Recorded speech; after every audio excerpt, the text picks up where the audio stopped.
행복한 안식일입니다. 제가 교문기회에 나오기 시작한 것이 1992년 5월부터인 것 같아요. 횟수로 따지니까 약 30년 전부터 나오기 시작해서 이곳을 다녔는데, 지나갈 때마다 바깥을 보면 늘 같은 모습입니다. 하지만 안에 들어와 보면 이렇게 새롭게 바뀐 모습을 보면서 밖은 같아도 늘 안이 새롭게 되는 교회다라는 생각을 하게 되고, 이번에 오니까 1층 모든 저희가 살던 곳도 새롭게 변했고, 또 교회도 더 환해 보이고 참 좋은 것 같습니다. 특별히 제가 아는 장로님들이 여전히 한 자리를 지키고 계셔서 너무나 반갑고 또 반갑습니다. 그리고 교회가 더 활기롭고 또 활기찬 것 같아서 제 마음이 또 기쁘기 한이 없습니다. 교문리 교회는 늘 생각할 때 제 마음에 늘 떨림과 울림이 있습니다. 이곳에 있으면서 천명성사의 꿈을 꾸고 필리핀으로 천명성사를 갔습니다. 가 있는 동안에도 송장로님께서 말씀하셨듯이 집사님, 장로님들이 그 골짜기를 차를 타고 배를 타고 비행기를 타고 또 걸어서 까지 와 주셔서 용기 주시고 힘을 주셨던 기억이 있습니다. 그래서 늘 교문교회를 생각하면 늘 어머니 같고 또 마음의 고향 같고 그렇습니다. 오늘 이렇게 초청해 주셔서 이곳에서 하나님의 말씀을 대언할 수 있도록 인도하신 하나님께, 또 목사님께, 또 교회 직원들에게 감사를 드립니다. 이런 얘기를 안 하려고 했는데, 제가 굴이랑 참 인연이 깊은 것 같아요. 이곳에서 모든 젊은 시절을 보냈고 지금 선교지에서 살고 있는데 저희 주변이 온통 구리입니다. 땅에서 나는 구리 말고요, 지역 자체가 구리 지역이에요. 제가 말씀드릴까요? 저희가 살고 있는 지역이 잘빠구리입니다. 잘빠구리. 거기에서 바로 옆에가 비나구리입니다. 거기서 한 40km 떨어진 곳이 마이나구리입니다.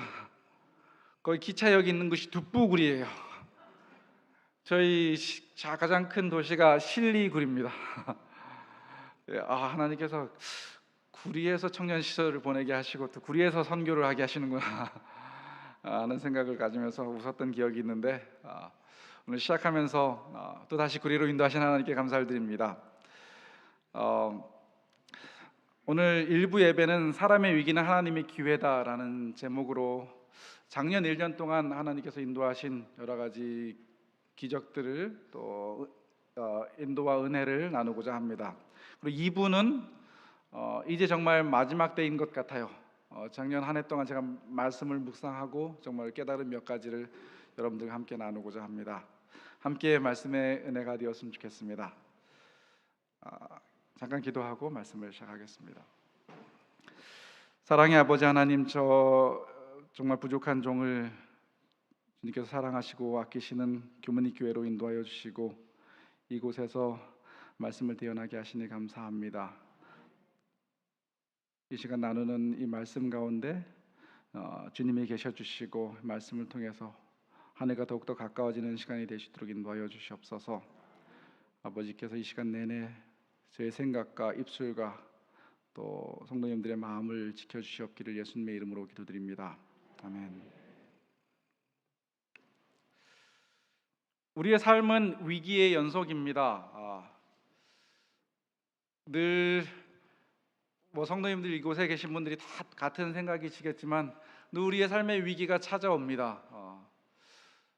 돌아보면 제 삶에도 그랬던 것 같고 인도로 가는 그 시간부터 위기였던 것 같아요. 실은 제가 인도로 가면서 하나님께서 정말 홍해를 갈라주셨다라는, 정말 마음에 하나님께서 이 문을 열어주시는구나 하는 생각을 가지고 들어가게 되었는데, 거기서 1년 1년 보내는 것이 기적 그 자체였습니다. 늘 위기가 존재했으니까요. 언제 쫓겨날지 모르는 상황이 늘 매년 한 번 내지 두 번 또 그 이상씩 있었습니다. 하지만 하나님께서 인도하셔서 이제 11년째 그곳에 있다 보니까 정말 하나님께서 웬만한 위기는 이젠 하나님께서 해결해 주시라는 생각 속에 또 마음의 담대함이 생기는 것 같습니다. 작년 한 해는 또 다른 위기가 저희 캠퍼스에 있었습니다. 한 해 자체가 실은 세계의 위기였죠. 마찬가지로 교문익교회 모든 성도님들도 경제적으로나 아니면 가정에 또 교회에 많은 위기를 경험하셨으리라 생각됩니다. 늘 한결같은 생각이지만 위기의 순간에는 하나님께서 늘 그곳에 계셔 주셨습니다. 그리고 위기를 극복할 수 있도록 인도하셨음을 고백합니다. 잠언 16장 3절에 이런 말씀이 있죠. 너희 행사를 여호와께 맡기라. 그리하면 너희의 경영하는 것이 이루리라. 위기 순간마다 우리가 하나님께 맡기는 연습을 하셨으면 좋겠습니다.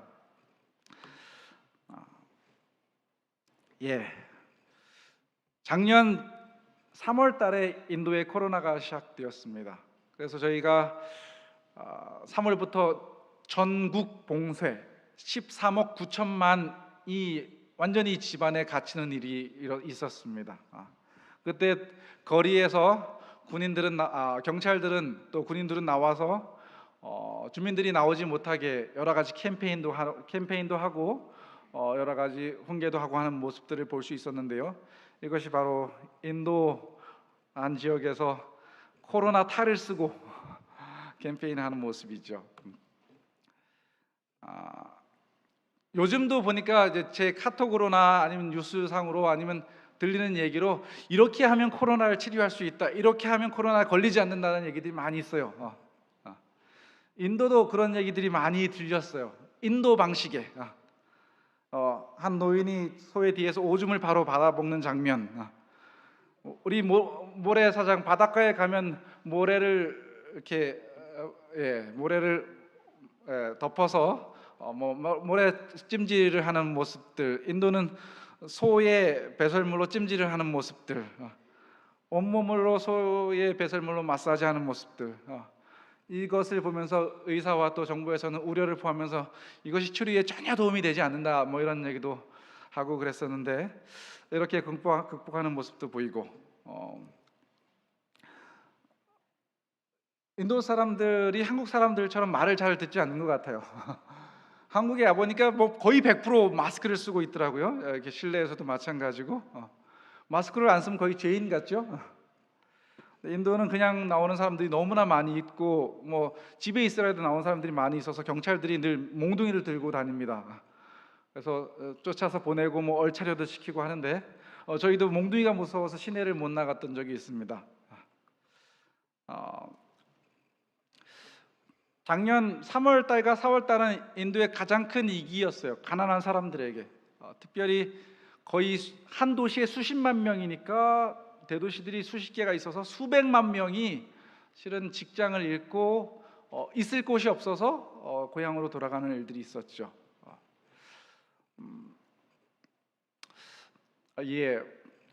저희 천명성사 운동도 실은 작년에 가장 큰 위기를 맞았습니다. 저작년 19년부터 실은 17년을 기점으로 해서 천명성사 운동이 계속 성장을 했습니다. 저희 선교도 확장이 되고 계속 선교사들이 증거하고 하는데, 한국에서 헌금 호소도 하고 또 지역교회 방문하면서 헌금 호소도 하였지만 헌금이 선교사들을 이렇게 뒷받침할 수 있는 후원금이 부족했어요. 19년부터 실은 기도하고 우리 선교사들에게도 기도 요청하고 저희 월급의 상당 부분을 또 헌금도 하고 하였지만 나아지지 않는 겁니다. 실은 선교사가 늘어나면 후원금이 걱정되고 이렇게 선교사가 줄어들면 또 그대로 또 걱정되고 하는 믿음 약한 모습이 저에게 있었는데, 작년도 마찬가지였습니다. 그래서 작년 3월 달에 마음을 단단히 먹고 올 한 해는 한국과 미국을 방문해서 열심히 홍보를 하리라라는 생각을 가졌는데 3월 달에 봉쇄가 시작된 것입니다. 3월 달에 한국에 나오려고 했는데 야단이 난 것입니다. 실은 작년에도 많은 계획을 세웠습니다. 왼쪽에 있는 계획이 작년 제가 초에 세운 계획인데 이것은 뭐 중간에 들어오는 계획이 아니라 아예 작년 시작할 때부터 세워진 계획들이에요. 보니까 거의 한 주도 빠짐없이 계획이 꽉 찬 모습을 보면서 야 어떻게 이걸 다 감당하지 하는 생각이 들었는데 3월 달이 시작하면서 이 모든 계획이 하나도 실행할 수 없는 봉쇄가 시작되고 코로나 시기가 시작된 것입니다. 정말 선교사는 작년에 가장 많이 현지에 나가 있어서 60명 이상이 현지에서 봉사하고 있고 직원들도 한 10명 이상이 있고 막막했습니다. 어떻게 하나 했을 때 저만 막막한 게 아니라 한국 교회도 막막하고 또 그 현지에 있는 주변 이웃도 막막하다는 것을 보게 되었습니다. 그러면서 주변을 살펴봤더니 제 마음이 너무 찔리고 또 안타깝고 가슴이 아파서 어떻게 도와줄 수 있을까 하다가 저희 밭을 보았습니다. 밭에 보니까 가지들이 정말 이따만하게 가지들이 달렸어요. 거의 호박만하게 가지들이 달리고 또 창고에 보니까 여름 훈련 때 실은 여름 훈련 선교사 훈련 때 사용하려고 저장해 놨던 감자들이 여러 자루가 있었습니다. 뭐 여름 훈련도 이젠 할 가능성이 거의 없고 이거라도 좀 나눠줘야겠다 싶어서 주변 사람들에게 나누기 시작했습니다.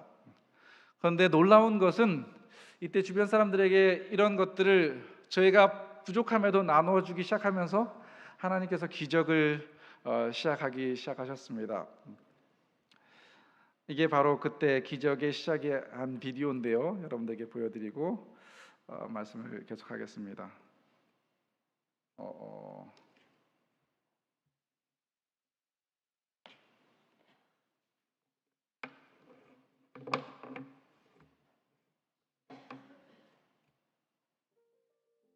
소리가 나오지 않네요.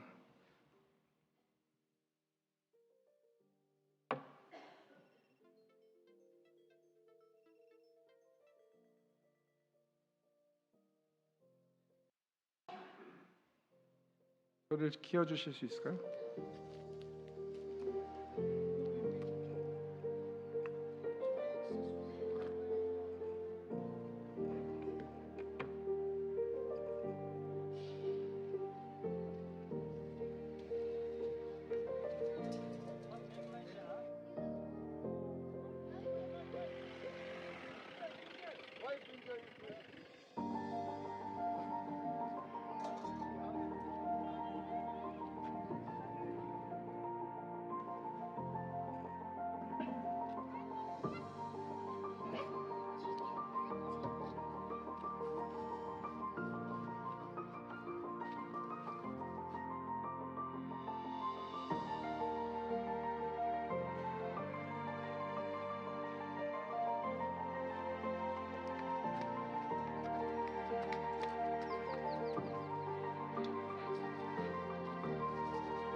이렇게 가지를 또 감자를 나누고 있는데 그 동네 사람들이 얘기하는 게 뭐냐면은 고마워하면서도 쌀은 없어요라고 물어보는 거예요. 쌀은 없어요. 제 마음이 안타까웠죠. 어떻게 제가 뭐 선교사들 실은 통장 잔고를 보니까 3개월만 주면 이제 통장이 바닥이 나는 거죠. 그래서 쌀은 없어도 실은 감자와 가지가 있으니 내게 있는 것으로 내게 주노라 하면서 나눠주기 시작했는데 어, 이때 어떤 상황이었냐면은 한국에서는 막 손세정제, 뭐 마스크, 또 교회에서 바로 한국교회는 정말 바로바로 움직이더라고요. 필요한 것들을 주변에 나눠주고 봉사하는 모습들이 보이고 또 모슬림이나 또 힌두교 단체들도 뭐 온라인 미디어상으로 막 봉사하는 모습들을 계속 올리면서 자기들이 무엇을 하고 있다는 것을 보이는 거죠. 근데 인도 교회는 이런 모습들이 전혀 보이지 않았어요. 그래서 야, 저게 뭐 질투도 나고 그래서 우리도 뭔가 하는 것 좀 보여줘야겠다 싶어가지고 집사람이 실은 늘 이제 홍보부를 담당하기 때문에 이렇게 비디오 찍는 게 습관이 되었는데 이거 만들어서 한번 페이스북에 돌려서 우리 재림교회 성도님들에게도 우리 교회도 뭐 하고 있구나라는 것을 좀 보여주고 싶고 또 사회도 알리고 싶어서 올렸는데 그때 기적이 일어났어요. 갑자기 뭐 뷰가 1000명 이상이 나오고 공유를 100번 이상씩 하면서 쌀을 살 수 있는 후원금이 조금씩 들어왔습니다. 그래서 주변 이웃들에게 쌀을 나눠주고 또 보니까 성도님들도 많이 우리 재림교회 성도님들은 인도에서 가장 가난한 사람들 축에 속하거든요.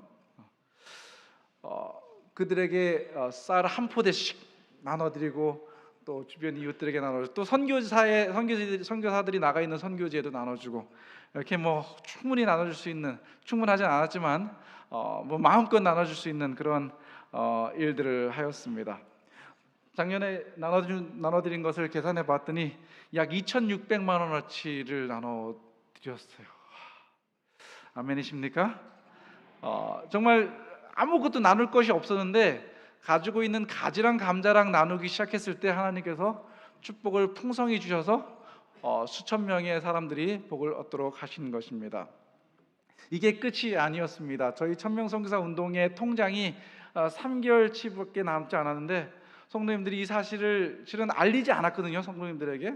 그런데 선교사 훈련원도 지금 뭐 부족하지 하시면서 성도님들이 후원을 해주시기 시작하시는데 제가 인도에 있으면서도 한국에 나가서 어쩌면 호소하는 것보다 더 많은 헌금이 들어와서 2년 이상의 통장이 다시 회복되는 모습들을 제가 기적적으로 경험하게 되었습니다. 이때 제가 시작하면서 맞아, 인간의 위기는 하나님의 기회가 될 수 있어 라는 것을 다시 뼛속부터 내가 느낄 수 있는 기회였습니다. 두 번째 위기는 무엇이었냐면은 천명선교사 운동에서 가장 중요한 시간이 언제냐면 선교사들이 1년을 마치고 캠퍼스로 돌아옵니다. 돌아와서 그들이 일주일 동안 1년 동안 한 모든 일들을 정리해서 간증으로 후배들에게 시간을 보냅니다. 그런데 이 일이 불가능해진 것이죠. 물론 훈련도 불가능하고 이들이 다시 1년을 돌아보면서 하나님께서 어떻게 인도하셨는지를 돌아보는 그 시간이 아예 없는 것입니다.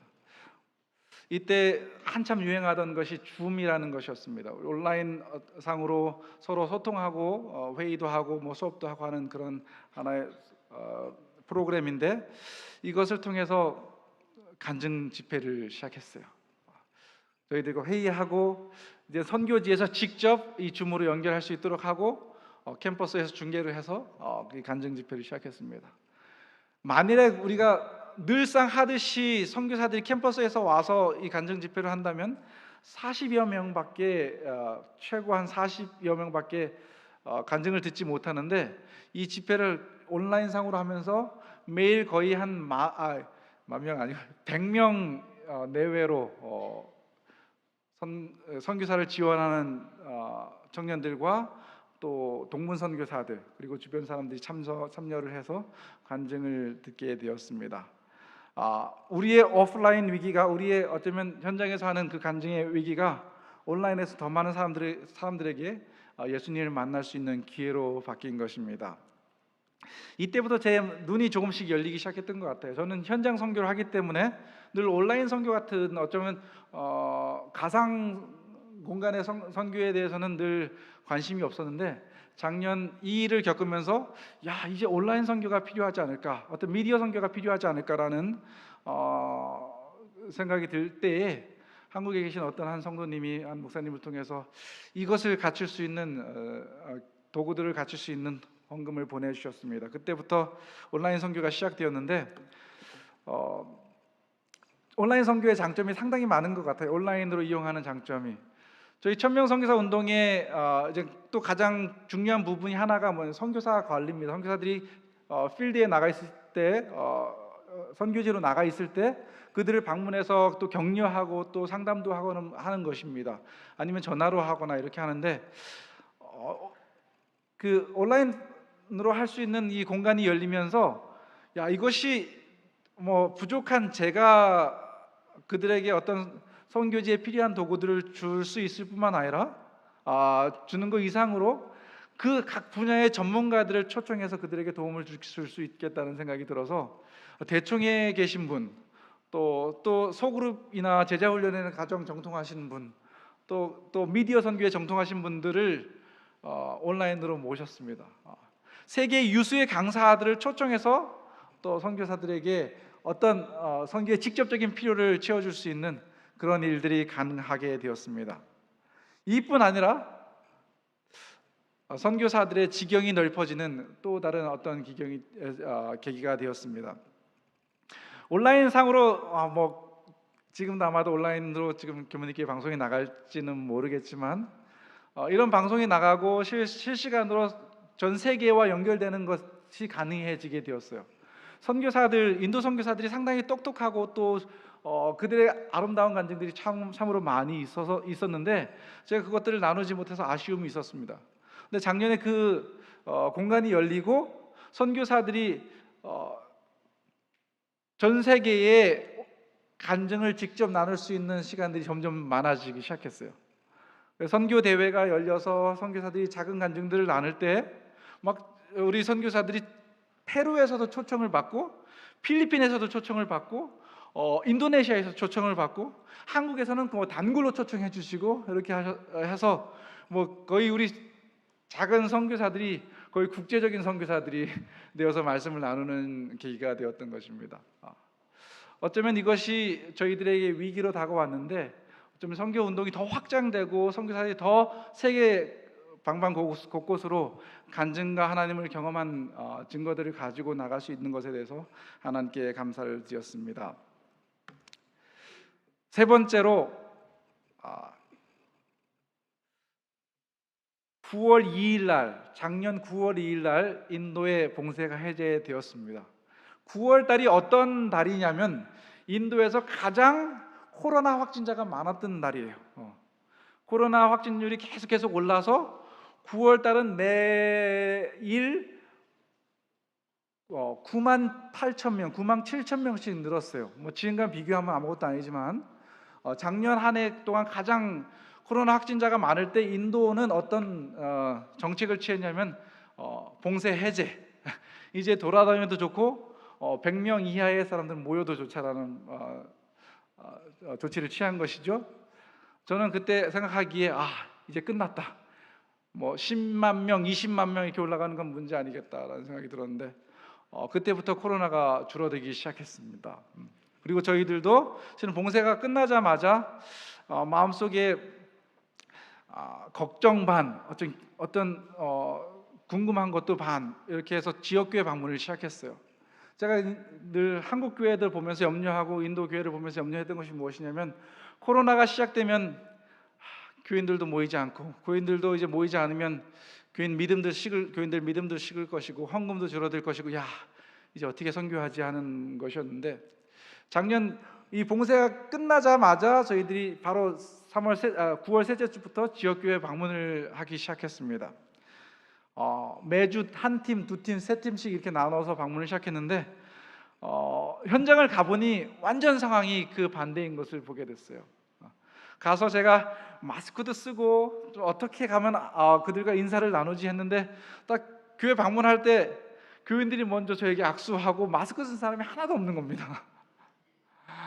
그렇게 해서 교인들과 가깝게 교제를 하는데 그들이 이야기하는 것은 무엇이냐면 이 코로나 기간에 교인들이 더 많이 늘었다는 것이에요. 교인들의 선교열이 더 늘어났고, 어떤 교회는 자리가 없어서 중앙 통로에 의자를 새로 놓고 거기서 예배를 드린다는 얘기도 들리고, 또 어떤 교회는 거의 이 코로나 기간에, 봉쇄 기간에도 모여서 7명이 침례를 받고 뭐 이런 양이 회복되고 하는 그런 일들이 있었습니다. 저도 방문하면서 정말 하나님께 감사를 드리고 또 찬양을 드렸는데요, 죽어갈 것만 같았던 교회가 더 든든해졌고, 여러 교회들이 교인 수가 증가하여 교회를 가득 채우고 있는 모습들을 보게 되었습니다. 규모닉 교회는 어떻습니까? 제가 보니까 정말 이런 일들이 규모닉 교회도 일어나고 있는 것 같습니다.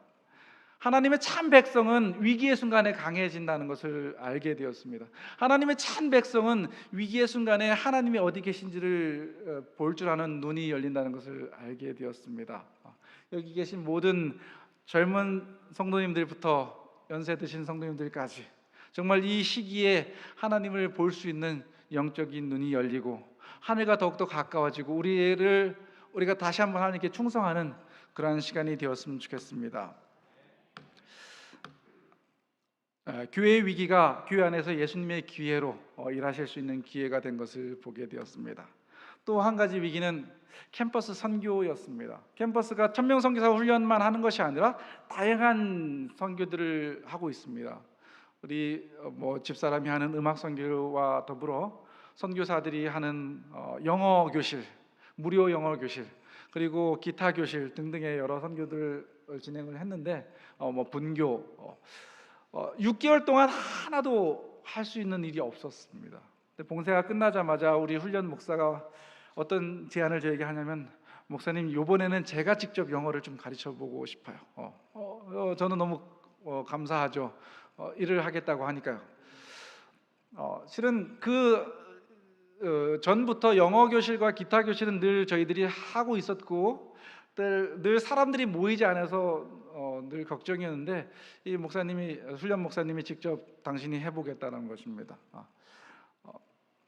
저희가 기독교 단체고 또 기독교라는 것을 알기 때문에 인도는 거의 한 95% 이상이 기독교가 아니거든요.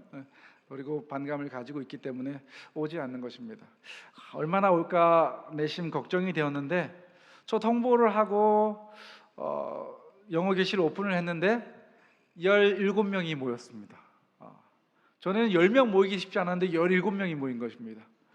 학교 가지 못하는 청년들이 있어서 이제 저희 캠퍼스로 도착하기 시작했고, 영어 교실 한 반이 아니라 두 반, 세 반까지 늘릴 수 있었습니다. 그래서 거의 한 40여 명의 아주 좋은 지역 청년들이 와서 저희에게서 영어를 배우고, 또 이렇게 기타 교실도 하고 아주 재밌게 하면서 제 마음속에, 이렇게 오는 청년들을 어떻게 이렇게 기타만 가르치고 영어만 가르치는 것으로 만족할 수가 없었습니다. 어떻게 할까 하다가 또 한국에서 본 것이 바로 영어 학원이죠. 영어 학원에서 했던 프라이데이 나이트 클럽, 금요일마다 하는 금요 열린 예배를 하면 어떨까라는 생각으로 제안을 했는데 다 동의를 해서 금요일 날 모였는데, 저희 강당의 모습입니다. 학생들로 꽉 찼습니다. 저는 처음에는 10명 얼마 올까 걱정 반 기대 반으로 시작을 했는데, 하나님께서 이들을 발걸음을 하나 둘 옮기면서 처음에 10몇 명, 20몇 명, 30몇 명, 거의 한 40명에 가까운 청년들이 와서 이렇게 경배와 찬양하고, 짧게 선교사들이 경험한 간증이 늘 힘이 있는 것 같아요. 선교사들이 하는 간증들을 나누고, 또 소그룹 활동으로 성경 공부도 하고 이런 시간을 보냈습니다. 이렇게 하면서 이제 청년들이 그 영어만 관심이 있는 것이 아니라 이제 선교사들에게 관심이 가기 시작해서, 그들이 선교사들에게 우리도 성경 공부하고 싶어요라는 얘기도 하고, 또 몇몇 청년들은 그 힌두 교인들입니다. 힌두 교인들이 뭐라 그러냐면, 우리도 선교사가 되고 싶어요. 선교사가 뭔지 전혀 모르죠. 그런데 그들이 우리도 선교사가 되고 싶어요라고 얘기를 하는 것입니다. 얼마나 하나님께 감사를 드렸는지 모릅니다. 캠퍼스 선교가 다시 회복되는 경험을 하고, 회복될 뿐만 아니라 확장되는 경험을 하게 되는 것입니다. 이것도 아주 재밌는 스토리인데, 저희가 이제 캠퍼스를 팔라카타라는 지역, 지금 있는 지역으로 이사를 하고 정착을 하는데, 그곳은 이미 마을 사람들이 소와 양과 염소를 늘 기르던 그런 공터였습니다. 늘뭐 그런 곳이었는데, 저희들이 이제 캠퍼스를 짓고 건물을 짓고 못 오게 하니까 늘 저희랑 이렇게 싸웠어요. 뭐 언성도 높이고, 때로는 저희도 돌멩이 던져서 이 염소가 막 다치고 그러면 와서 또 막 싸우고 그런 경험들이 있어서, 어떻게 하면 좋을까 하다가 울타리도 만들고 뭐 경비도 세우고 했는데, 여전히 들어와서 풀도 깎고 이렇게 하면서, 그렇게 풀만 깎아서 가면 좋고 염소만 묶어놔도 좋은데 늘 풀어놔요. 풀만 깎아서 가면 좋은데 늘 호미, 괭이, 뭐 이렇게 철근 뭐 이런 것들을 훔쳐가요. 그래서 늘 골칫거리였는데, 또 한 가지 제안이 있었습니다. 이들에게 이렇게 하는 것이 아니라, 들어오지 못하게 하는 것이 아니라 매주 수요일마다 좀 이렇게 말씀을 주고 간식을 주면 어떨까라는 제안이 있어서 그렇게 해보자라는 결정과 함께 이들에게 수요일 날 이렇게 대주민 선교 뭐 이렇게 해갖고 Ministry for Grasscutter라고 이렇게 해서 시작을 했습니다. 실은 풀을 깎으러 오는 분들이 매일 한 10명 내외로 오거든요. 저희들은 10명 내외의 간식을 준비하고 첫 집회를 딱 열었는데, 갑자기 집회를 하려고 하는데 사람들이 다 집으로 돌아가는 거예요. 오라 했더니 다 돌아가는 겁니다. 왜 돌아가지? 우리가 오라는 것이 뭐 기독교 집회라서 마음에 안 드나 보다 싶었는데, 30분이 지나서 이제 안 오나 보다 싶었는데, 다 깨끗한 사리를 입고 옷을 다 갈아입고 자녀들까지 다 데리고 거의 40명, 50명, 어떨 땐 70명 막 이렇게 모여서 벵골리 교회 목사님과 함께 집회를 했습니다. 이제는 저희들이랑 막 웃으면서 대화도 하고 농담도 하고 뭐 풀 깎을 때 손도 흔들고 이렇게 합니다. 하나님의 은혜라 생각됩니다. 저희들이 어쩌면 눈을 늘 감고 그들과 싸우려고만 했는데, 이들에게 하나님의 말씀을 들고 나갈 때 하나님께서 또 그들에게 접근할 수 있는, 또 그들의 마음을 살 수 있는 은혜를 주셨습니다. 인도 천명선교사 운동을 하면서 늘 이 부분이 가장 부담스러웠습니다. 무엇이었냐면, 선교사들이 1년을 지내면서 정말 전체적으로 완전히 변화되는 모습을 보여요.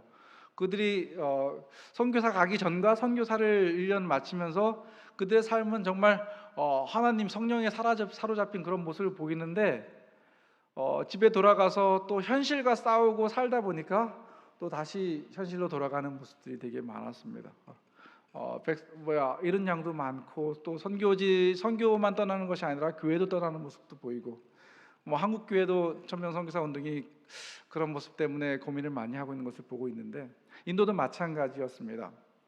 작년은 더군다나 뭐 서로 모일 수 있는 기회도 전혀 없고 해서 어떡하지 고민할 때에 줌으로 선교 대회를 하고 할 때에 제 마음속에 하나님께서 지혜를 주시는 것은, 이때 말씀 묵상 훈련을 다시 회복 운동을 좀 해야 되겠다 싶어서 매 기수마다 일주일씩 정해서 거의 몇 달 동안 말씀 묵상 훈련을 동문들과 진행을 했습니다. 이것이 저희 동문들에게 큰 힘이 되고, 또 올 초에 동문 대회를 할 때 100명 이상이 모이는 그런 큰 힘이 되었습니다. 한 가지 재밌는 어쩌면 하나님께서 주신 지혜라고 생각되는데, 저희 큰 아들이 여기 앉아 있는데 이제 15살이 됐습니다. 그 전에는 늘 부모랑 같이 선교 봉사를 다니고 하는데, 올해는 자기가 우리 선교사들이 선교 여행을 가는데 따라가겠다는 거예요. 제 마음속에 걱정이 됐지만, 이런 뭐 따라가겠다 하니 마음에 기쁘기도 하고, 이제 컸구나라는 생각도 들고, 그래서 거의 거의 이틀 이상을 가는 선교지를 혼자 보냈어요. 그곳이 마니푸르라는 곳인데, 기차를 타고 버스를 타고 또 차를 타고 또 이렇게 가서 가는 곳입니다. 동문 선교사들도 몇 명 있었고, 거기서 홍보 겸 교회 부흥회를 하기 위해서 선교사들이 떠났습니다.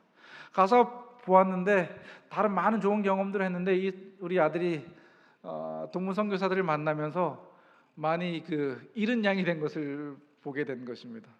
저희 아들이랑 늘 뭐 이렇게 오랜만에 떨어졌으니까 하루에도 거의 하루라도 전화를 안 하면 보고 싶어서 전화를 하고 그러는데, 어느 날은 저에게 전화를 하니, 아빠, 이 선교사들을 위해서 그 전화 상담소를 만들면 어때요?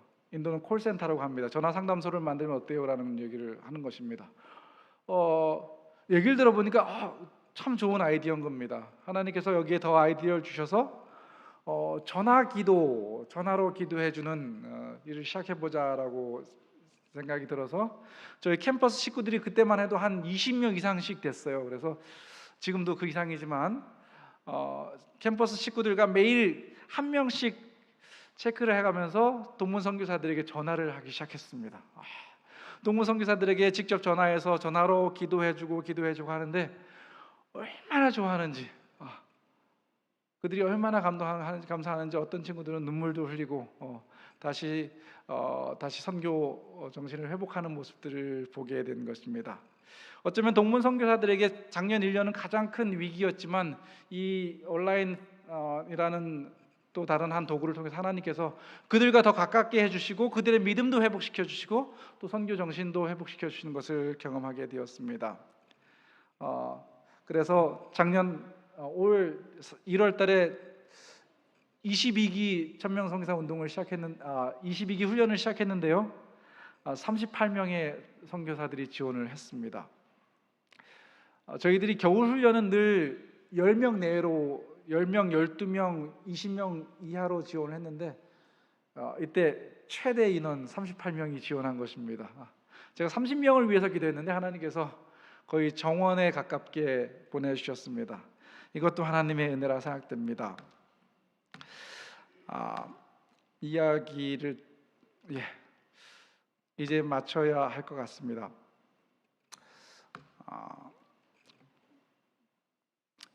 저희들이 작년 1년 동안 정말 많은 어려움도 있었고 또 위기도 있었는데, 그때마다 경험한 것은 인간의 위기는 하나님의 기회다라는 것이죠. 기도할 수 있게 도와주시고, 기도할 때 하나님께서 많은 또 다른 길을 열어주시는 것을 보게 되었습니다. 많은 사람들이 이번 달은 인도를 많이 관심을 가져주시는 것 같아요. 인도의 코로나 소식이 너무나 미디어를 통해서 우리 한국 성도님들에게도 전달되어서 이 시기 안 들어가면 안 되겠냐라는 얘기를 저한테 계속 하셔요.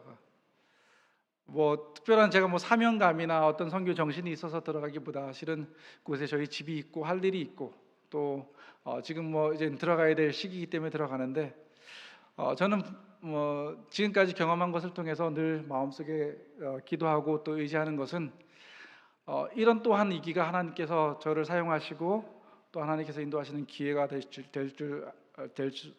줄 믿습니다. 5월 19일 날 이제 인도로 돌아갑니다. 이 위기의 순간을 하나님께서 기회로 바꿔주시기를 기도합니다. 사랑하는 성도 여러분, 재정의 위기를 맞으셨습니까? 가족의 위기를 맞으셨습니까? 어쩌면 관계의 위기를 맞으셨습니까? 어쩌면 꿈이 산산조각 나는 그러한 위기를 맞으셨습니까? 믿음의 위기를 맞으셨습니까? 이 코로나 시기에 하나님께서 기회로 바꿔주시기 위해서, 하나님께서 일하시기 위해서 이 일을 허락하셨다라고 생각하시기 바랍니다. 이 기간 동안 하나님을 만나시고 이 위기를 기회로 바꾸셨으면 좋겠습니다. 너의 행사를 여호와께 맡기라. 온전히 하나님께 맡길 수 있는 우리 교회 성도님들이 되었으면 좋겠습니다. 위기에서 그리스도로, 크라이시스 투 크라이스트. 코로나 시기를 통해서 우리의 믿음이 더 확정되고 확정될 수 있는 그러한 기회가 되었으면 좋겠습니다. 내가 죽도록 충성하라. 그리하면 내가 생명의 면류관을 내게 주리라. 코로나라는 말이 라틴어와 스페인어로 왕관을 뜻하는 말이라고 해요. 면류관이죠, 왕관. 우리가 이 시간이 집에 있고 어쩌면 더 신앙이 나태해지는 것이 아니라 죽도록 충성할 시기임을 기억하시기 바랍니다. 하나님께서 이 시기를 통해서 우리에게 이 땅의 코로나가 아니라 하늘의 왕관, 코로나 면류관을 씌워주시기를 원하십니다. 이 기회를 통해서 교문리교회가 정말 성장하고 또 여기 계신 모든 분들이 죽도록 충성하심으로 하늘 생명의 면류관을 갖게 되실 간절히 바라면서 오늘 말씀을 마치겠습니다.